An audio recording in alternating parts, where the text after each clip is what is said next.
Ikhwan, akhwat yang sedang menempuh hakikat kesucian jiwa rahimakumullah. Setiap awal pembacaan mangkobah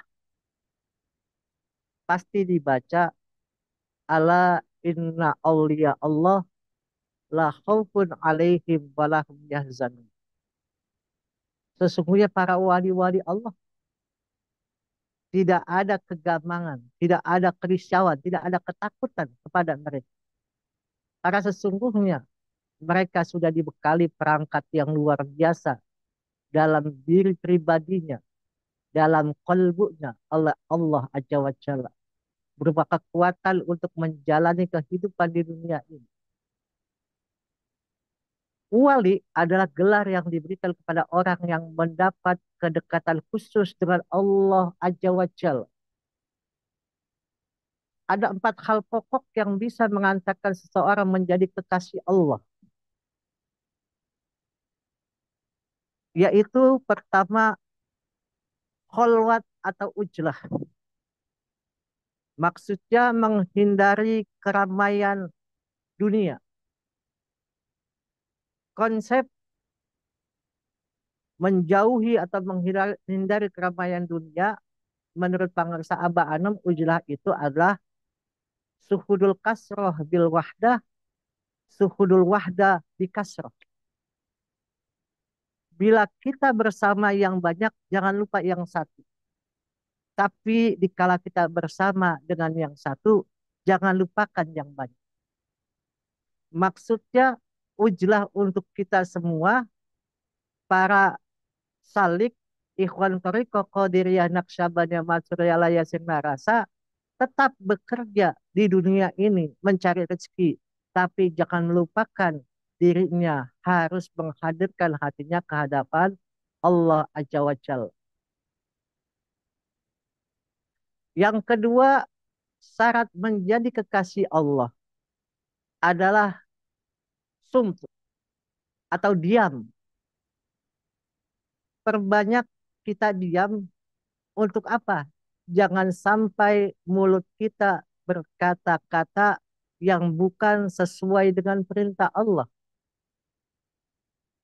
Agar setiap pembicaraan kita harus berdasarkan kepada aturan-aturan Allah.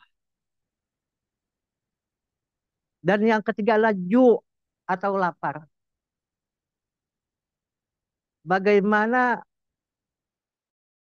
pendidikan seorang manusia yang ingin menjadi orang-orang yang mulia di sisi Allah harus melalui lapar. Lapar itu akan dapat menintrospeksi diri kita sehingga kita merasakan betapa rasanya seseorang tidak mempunyai makanan, merasakan betapa orang yang miskin itu seperti ini dan seperti itu. Syekh Abu Sahal Atustari, dikala beliau masih kecil, itu banyak menahan lapar. Apa yang dilakukannya? Bila 70 hari dia tidak makan, tubuhnya akan sehat, tubuhnya akan kuat. Tetapi kalau masuk makanan ke dalam tubuhnya, selama 70 hari akan lemah. Berbeda dengan kita. Kalau kita tidak makan, pasti akan lemah tenaga kita. Tetapi tidak. Syekh Abu Sahal At-Tustari yang lahir 818 Masehi atau 200 Hijriah itu memiliki kekuatan yang luar biasa. Kenapa saya contohkan Abu Sahal? Karena dalam kitab Pangersa Aba Aos banyak menukil apa yang diucapkan, dikatakan oleh Abu Sahal Atustari. Maka ada perkataan beliau yang luar biasa. Man lam yazuk lam ya'rif. Kalau engkau tidak akan pernah merasakannya, bagaimana engkau mengenalnya? Seperti itu, kita sudah merasakannya bersama dengan Pangersa Abah Anom dan juga merasakan bersama dengan pengusaha Aba Aos. Tidak ada perbedaan. Mereka adalah orang-orang yang bisa menunjukkan kita menuju jalan yang diridhai oleh Allah Azza wa Jalla. Maka kalau seorang ikhwan itu harus betul-betul bisa merasakan bagaimana eksistensi, bagaimana keyakinan seorang ikhwan agar menjadi orang-orang yang betul-betul pesuluk-pesuluk sejati, mujahid-mujahid sejati yang betul-betul tujuannya untuk mengakui bahwasannya kita adalah makhluk Allah yang memang harus ikut kepada cahayanya dan harus bisa merasakan bagaimana kita mengetahui nafsu-nafsu di dalam diri kita sendiri. Maka kita harus memandang hanya satu pandangan saja. Sering saya katakan kemarin juga, bila saya tidak disukai oleh orang sejagat, tapi masih disukai oleh Abah, saya itu beruntung. Saya itu berhasil wujud. Tapi kalau saya disukai oleh seluruh jagat, Ikhwan suka sama saya, Wakil Talkin suka sama saya, tapi kalau Abah tidak suka sama saya, celaka diri saya.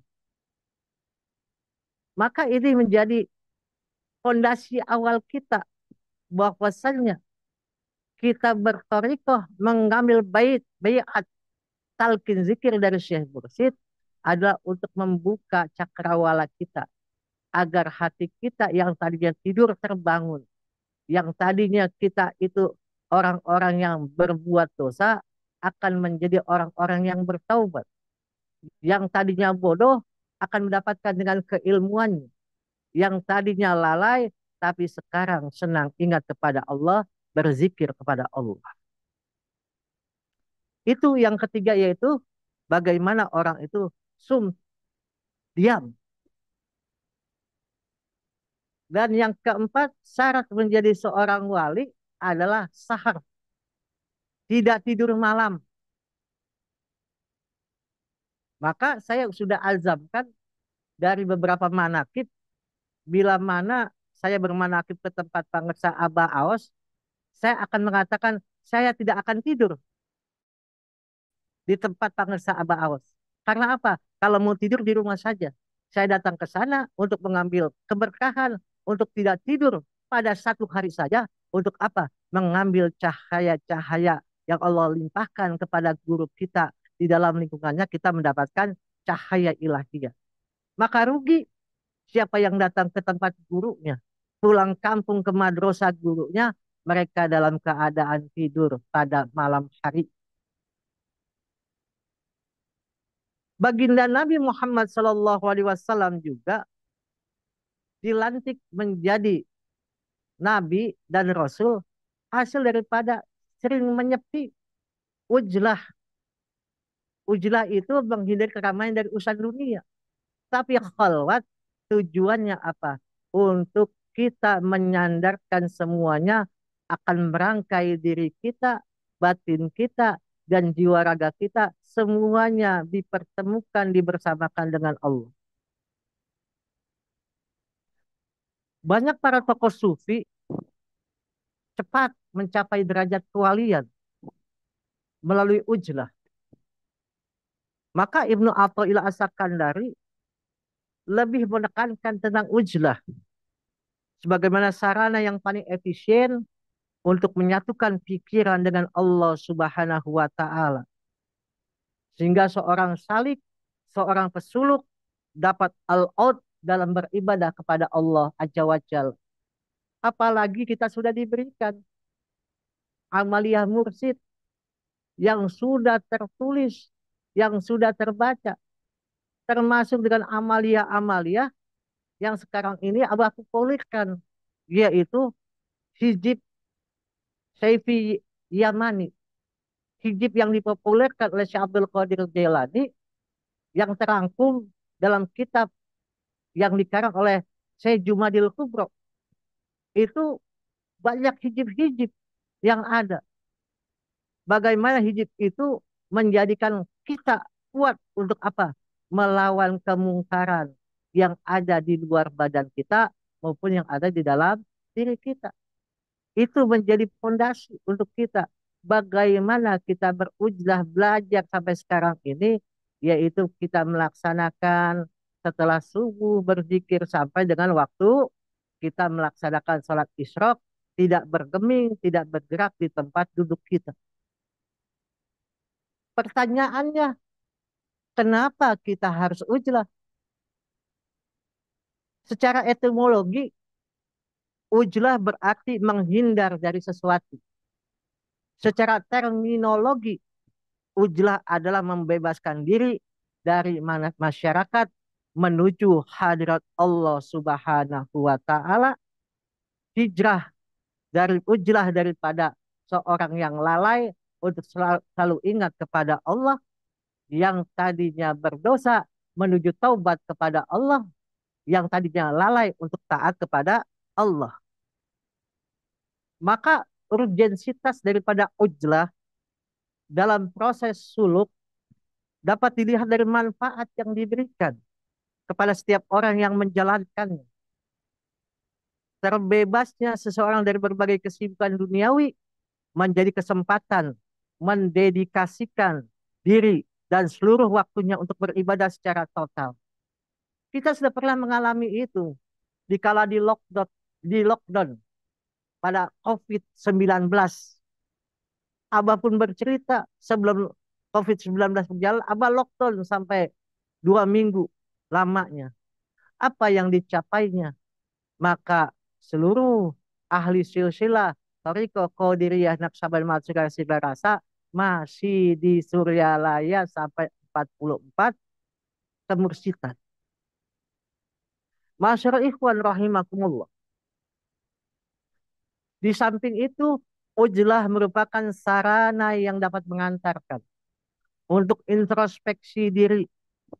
Seseorang yang berujlah juga akan memiliki banyak waktu dalam berinteraksi dengan Allah Azza wa Jalla dan merenungkan muhasabah diri dengan ayat-ayat Allah Subhanahu wa taala tanpa terpengaruh penyakit hati yang selalu menggerogoti diri kita semua. Andaikan kita bersama dengan masyarakat, bersama dengan ikhwan, pasti ada penyakit-penyakit yang akan hinggap dalam diri kita. Penyakit yang tidak suka dengan orang lain karena dengan perbuatannya, yang iri dengan namanya kekayaannya, yang tidak suka dengan perbuatan orang lain, itu menjadi penyakit-penyakit hati yang menghinggapi diri kita. Itu harus kita obati. Maka Abah mengatakan, kalau ada penyakit seperti itu, zikir nu, banyak, banyakkan zikir jahar, agar namanya hati kita yang tertutup nokta dosa-dosa, Allah bukakan cahaya-cahaya Allah yang Allah masukkan ke dalam relung hati-hati manusia. Oleh karena itu, untuk merealisasikan agar ibadah kita secara sempurna yang sudah termodulasi, yang sudah ada dalam buku Ukudul Juman Amalia Syekh Mursyid, itu betul-betul harus kita bisa aplikasikan dalam kehidupan kita sehari-hari. Apalagi yang terpenting, kalau ingin menjadi ikhwan yang baik, menjadi murid yang baik, cukup bersandar kepada dalil yang disampaikan oleh guru agung kita semua, yaitu tanbih. Nasihat dari guru agung itu membuka cakrawala ilmu pengetahuan kita, cakrawala kekayaan dalam hati kita, menjadi orang-orang yang tunduk, pasrah, dan hanya kepada Allah kita akan menuju, dan hanya kepada Allah kita akan berlabuh. Imam Al-Ghazali dalam kitabnya Sirajut Talibin mengungkapkan beberapa alasan kenapa seorang salik harus memisahkan diri dari khalayak ramai atau ujlah. Yang pertama, bergaul dengan khalayak ramai dapat menyebabkan lalai beribadah. Ini sangat bisa kita rasakan kalau tidak kita berkumpul dengan komunitas yang sama. Bila ikhwan sering berkumpul dengan ikhwan-ikhwan yang lain dalam satu manakib, timbullah giroh. Ibadah kita makin kuat, makin meningkat. Ini salah satu medianya, manakib online internasional ini. Inilah akan menguatkan diri kita. Ingin saling nasihat menasehati bahwasannya sering berkumpul ini bukan berarti dengan halayak yang ramai itu akan namanya menjauhkan kita kepada Allah. Tapi dengan halayak yang ramai di dalam mau ini menjadikan kita dekat dengan Allah. Karena tidak ada kata ucapan yang lain selain kita bagaimana cara berkhidmat yang baik kepada Guru Agung dan kepada Allah Azza wa Jalla. Yang kedua, berkumpul dengan banyak orang bisa menyebabkan ibadah yang dilakukan akan terjangkit penyakit hati. Di luar daripada manakib akan terjangkit seperti ria. Ingin dilihat baik. Apalagi maaf pada manakib offline. Bila kita melihat ikhwan berbeda-beda jenisnya. Berbeda-beda pakaiannya. Walaupun sama simbolnya adalah merah putih. Tapi dengan aksesoris yang berbeda-beda. Akan seperti merasa mereka yang kumpulan high class dengan high class. Mereka yang kumpulan dengan orang-orang yang minoritas menjadi minoritas dengan namanya kumpulan. Itu menjadikan gap, menjadikan perbedaan di antara mereka. Sehingga timbullah penyakit-penyakit ria yang dilihat baik walaupun semua kejadian, semua kegiatan kita harus ria. Bagaimana sekarang? Kita lihat kalau yang ibadah haji ada undangan walimatul safar untuk pergi haji. Berarti ria menunjukkan, tetapi semua itu bagaimana kita melihat, memandangnya dengan kacamata keikhlasan dalam diri kita, semuanya Allah ciptakan, semuanya Allah jadikan agar kita bisa melihat perbedaan. Maka kalau kita sering berkumpul dengan orang-orang yang tidak sepadan dengan kita, akan timbul rasa iri, akan timbul rasa dengki, dan lain sebagainya. Ini yang membuat kenapa harus ada ujlah. Dan yang ketiga, kenapa dalam kitab Sirajut Talibin itu harus ujlah menurut Imam Al-Ghazali, yaitu agar terbebas daripada fitnah. Kadang-kadang fitnah itu terjadi karena perbedaan pendapatan, perbedaan ilmu, perbedaan dengan namanya sifat fisik jasmaniah. Itu yang menjadikan timbul fitnah. Sehingga hal-hal tersebut menjadi virus ujub kepada masing-masing diri kita. Maka yang terpenting bagaimana faidah ujlah yang peluang dapat kita bertafakur dengan tenang. Maka Imam Ibnu Athaillah As-Sakandari dalam kitab hikamnya mengatakan tidak ada sesuatu yang lebih bermanfaat terhadap hati sebagaimana ujlah memasuki medan bertafakur kepada Allah. Semoga Allah berkahi semuanya segalanya selamanya. Kita ujlahkan diri kita dikala bersama dengan orang yang banyak. Kita ingat yang satu, dikala kita berasikan dengan yang satu, jangan lupa yang banyak. Dunia wal akhirah. Berkah semuanya segalanya selamanya. Assalamualaikum warahmatullahi wabarakatuh.